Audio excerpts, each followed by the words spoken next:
আমার ছোটবেলায় আমার মনে আছে, আমি মাদ্রাসার থেকে আইসা বারান্দায়, বাসার বারান্দার মধ্যে বসছি, মোড়ার মধ্যে। কুমিল্লা শহরে আমাদের বাসা ছিল। আমার মা রান্নাঘরে আমার ওইখান থেকে বলতেছে, আনিস মোড়া উল্টাইয়া, মানে তুই ফিরা, মার দিকে ফিরাব। আমি মার দিকে আরেক দিকে তাকাইছিলাম, তা আমি ফিরা বসছি। তাই বললাম, মা কি হয়েছে? ওই ঘরের জানালা দিয়া ওই বাড়ির পাশের বাসার কাজের মেয়ে তোর দিকে চাইয়া রইছে। মা এটা দেখছি, এই জন্য তোরে বলছি ঘুরা মার দিকে ফিরা বসতে। মার নজর, মা নজর রাখছে। আমি জীবনে একবার, শুধু আমার পুরা জীবনে একটা সাদা টুপি কিনছিলাম একবার, যে টুপিটার মাঝখান দিয়া ছোট্ট ছোট্ট লাল লাল এই ছোট্ট ছোট্ট কটা ফুল ছিল লাল কালারের। এই একটা টুপি শখ করে এমনি ভাল লাগছিল, কিনছিলাম ওই মাহফিলে যে দোকান বসে এডির থেকে। তখন আমি মাত্র নতুন চাকরি নিছি, পড়ালেখা শেষ করে বেতন হইছে অল্প টাকা। বাড়িতে গেছি, আমার আব্বা এটা দেখছে। দেখে বিকালবেলা আমার মারে কইতেছে, হেতে যে চাকরি হয়েছে পয়সা হয়েছে বুঝছনি? মারে বলছে। মায়ে কয়, না কি তো হয়েছে? টুপি দেখছো না? টুপি দেখো না, রঙ্গিলা টুপি পিনছে, বুঝাই তো যায় ভূতের বেতন হয়েছে, চাকরি হয়েছে। রাত্রে আসার পরে মা, আমি বাহিরের থেকে আসছি, আরে মা আমারে বলছে, ফুত তোর আব্বা মনে হয় টুপিটা পছন্দ করে নাই, সারা জীবন তোরে সাদা টুপি পরাইছে, তুই কিনলে গায়ে লাল ফুলওয়ালা টুপিটা কিনলি। এই যে খুলে রাখছি, আর কোনোদিন পড়ি নাই। বাবার নজর, মার নজর। আমার ভাই, বাপ মার সেই আদর সোহাগ। আমি জীবনে একবার আমার আব্বারে বলছিলাম, আব্বা আমি একটা মাদ্রাসার ব্যাপারে, যে আমি এই মাদ্রাসায় পড়তাম না, আমরা অন্য মাদ্রাসায় ভর্তি করার। আমার আব্বা বলছিল, ফুত পরের বেলা ভাত আমার ঘরে খাইও না, এক লোকমা ভাত মুখে দিবা না, বাইরও তুমি কই ফরবা তুমি বুঝো, ফরলে ফরো, না ফরলে ফিসে দিয়ে ফেরো, কিন্তু আমার ঘরের ভাত খাইও না। আমি যে এনে বলছি এনেই পড়তে হইব না তো। কানতে কানতে চোখ মুছতে মুছতে সকালবেলা ভোরে চলে গেছি ওই মাদ্রাসায়। বুঝছি বাপ আমার এতটা শক্ত যে আসলেই আমারে বাদ দিবে না। বাবার সেই কঠোর শাসন, আজ আল্লাহর কসম মনে হয় আল্লাহর কথা আপনাদের সামনে বলবার তৌফিক দিছে। আজ মা বাপ গাফেল হয়ে গেছে, গাফেল গাফেল। আপন ছেলে, মা বাপ বাইচা থাকতে আপন ঘরে ছেলেটা একদিনও ফজরের নামাজ পড়ে না, মা বাবার কলিজায় কোনো ব্যথা নাই। কেমনে মাইনা নেয় এটা? কিভাবে সম্ভব? আপন স্ত্রী, স্বামী তুমি বেঁচে আছো, তোমার স্ত্রী পুরা গ্রাম হাঁটে, পুরা মার্কেট হাঁটে, তোমার বেডি রে সবাই চিনে, সবাই চিনে বেডি রে। তুমি বেড়া বাচ্চা রয়েছো কেন? তুই ফাঁসি দেস না কেন? তুই মরস না কেন বেটা? কেন তুমি মরো না?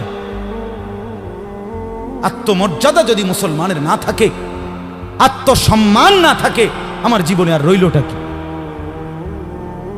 আমার জীবনের আর আছেটা কি? এজন্য ছেলেদেরকে বলি, বাপ দিন শিখো, আল্লাহর কোরআন শিখো, নামাজকে ভালোবাসো, চেহারা সুন্দর হবে, আখলাক সুন্দর হবে, দুনিয়াতেও সুখ মিলবে, আখেরাতেও সুখ মিলবে। এই বন্ধুর কথা ফেলে দিও না। আমি সব সময় বলি যে তোমার ছবি দেখায়, নাচ দেখায়, উলঙ্গ দৃশ্য দেখায়, জিনা ব্যভিচারের রাস্তায় নিয়ে যায়, মদের বোতল তুলে দেয়, ফেন্সিডিলের বোতল তুলে দেয়, ইয়াবার ট্যাবলেট তুলে দেয়, আল্লাহর কসম এটা বন্ধু না, বন্ধু না, এটা শয়তান, ইবলিস, শয়তান। এটা শয়তান, এই হারামি শয়তান। যেই মেয়ে তোমারে বিবাহ বহির্ভূত, যেই মেয়ের সাথে প্রেম করো, এই মেয়ে মেয়ে না, এটা সরাসরি ইবলিস, এটা শয়তান, শয়তান। এটা তোমারে ভালো করবে না।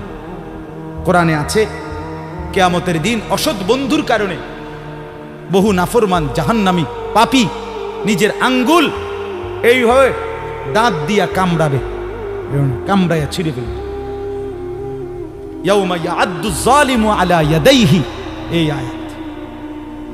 দাঁত কামড়াইয়া, আরে আঙ্গুল দাঁত দিয়া কামড়াইয়া ছিঁড়ে ফেলবে আর আফসোস করে বলবে, ইয়া লাইতানি লাম আত্তাখিজ ফুলানান খলিলা, হায় আমার মন্দ কপাল, যদি সেই অসভ্যকে বন্ধু না বানাইতাম।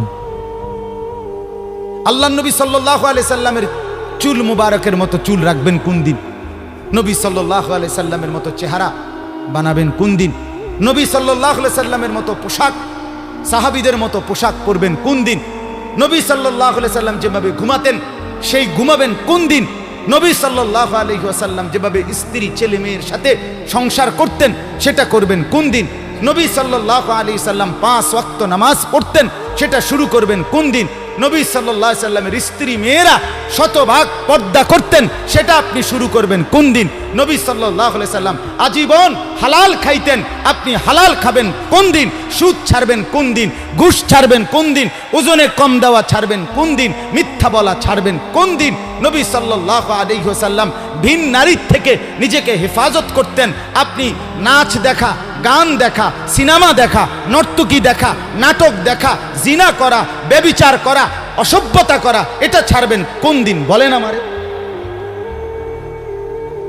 হ্যাঁ, নবীর ভালোবাসা এটা মামুর বাড়ি, হ্যাঁ এটা আপনার নানার বাড়ি আর মামুর বাড়ি। আপনি ডুল্লা ডুল্লা কইবেন আর নবীর ইশক মোহব্বতে আপনি বাইসা যাইবেন। চেহারায়, সুরতে, আমলে, আখলাকে জিন্দিগির কোথাও রাসূলুল্লাহ সাহাবীদের তরিকা থাকবে না, আপনি নবী প্রেমিক হবেন, এত বড় মিথ্যা নিজের জন্য ফয়সালা করেন না। নিজের ব্যাপারে এত বড় ভুল করেন না বাপ, নিজের এত বড় ক্ষতি করেন না। অনুরোধ আমার ছেলেদেরকেও বলি, বাপ এই যৌবন, এই বয়স আল্লাহ তাআলা ইবাদতের জন্য দিয়েছেন। কোরআনুল কারীমে আল্লাহ তাআলা বলেন, সুম্মা নুখরিজুকুম তিফলান, আমি মানুষের সন্তানকে প্রথম মায়ের পেট থেকে বাচ্চা আকারে বের করি। সুম্মা লিতাবলুগু আশুদ্দাকুম, অতঃপর তার দেহে আমি আল্লাহ শক্তি দিতে থাকি, দিতে দিতে যৌবনে শক্তি পরিপূর্ণ করে দেই। তাহলে আল্লাহ তাআলা যুবককে শক্তি পূর্ণ দিয়েছেন, আল্লাহর কসম, শুধুই আল্লাহ তাআলার বন্দেগীর জন্য। যুবক মানে যৌবনের এই শক্তি আল্লাহর দেওয়া, আল্লাহর দেওয়া। আপনারা ভাবেন তো, কারো যদি 1 ঘন্টায় বা 2 ঘন্টায় 6 বার 7 বার পেটে অসুখ হয়, পায়খানায় যায়, এরপরে তো শক্ত সামর্থ্য যুবকটা বিস্তার শুয়ে যায়, ঠিক কিনা বলেন? আপনি বলেন তো কেন বড়াই করছেন? আপনার কি হইছে? আপনার তো হাত খুললে গেছে, না পাও খুললে গেছে, না নাক ফুরে গেছে, কিচ্ছু তো হয় নাই। পায়খানা না বাইরিছে, দুর্গন্ধযুক্ত পায়খানা পেটের থেকে বাইরিছে। তুই বেটা এত দুর্বল, সামান্য পায়খানাই তোমার শরীর থেকে একটু বেশি বাইরিয়ে গেলে তুমি হুত্যা লাও, তুমি নি মাতবুরি দেখাও। এই অপদার্থ, তুমি অহংকার করো কেমনে? কথা বলেন, আমি বড়াই দেখাই কেমনে যে আমি সামান্য পায়খানা, এটার কাছে আমি এত দুর্বল, আমার কি বড়াই করা সাজে? তাহলে আমাদের প্রতি সেকেন্ডের সুস্থতা, আমাদের শক্তি সবল, এটা তো আল্লাহর দান। কার দেওয়া বলেন না? আল্লাহর দান। আল্লাহর দেওয়া সেই শক্তি, আল্লাহর দেওয়া সেই বল, আল্লাহর দেওয়া সেই সাহস, আল্লাহর দেওয়া সেই যৌবন, আমার ভাই কেন না ফরমানের মধ্যে ব্যয় করে?